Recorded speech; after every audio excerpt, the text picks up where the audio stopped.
A lot of guys, they focus on how the feminism is bad for men and how awful it's been for us and how we can't get married and have kids and have a stable marriage life and relationships and all these things. And I'm not saying that that's not true, the idea that you could have loyalty of a woman and, sure, I agree, all of those things. But let's look at what women have gotten. So the book points out that men and women have very clear differences in desires. There's a reason why there's always been a market for prostitution, female prostitution, females being prostitutes. And there's never really been much of a market for male prostitution. It's because the amount of sex that's available to men is far below the desire for sex among men. Whereas for women, the desire for sex is easily satisfied and has always been relatively easily satisfied. Now, yes, I know the quality of the sex and, all of these things. There's this argument about how maybe women didn't enjoy sex as much before. Yes, sure, all that's true. But the basic point still stands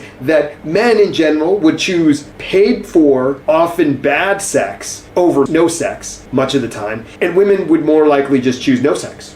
And if they want to have it, then they could get it. And so this imbalance in interests shows that when you look at what feminism has done, which has essentially made it so that sex was no longer given in return for certain conditions from men, right? Which traditionally, of course, was marriage, or at least the promise of marriage, or the promise of a relationship at least, or maybe even just the public, not only the promise, but oftentimes the public proclamation of some kind of promise. Only, that used to be the barrier that was required before men could get some kind of sexual access. Most men could get sexual access. Now, because of feminism, the bar has been greatly lowered.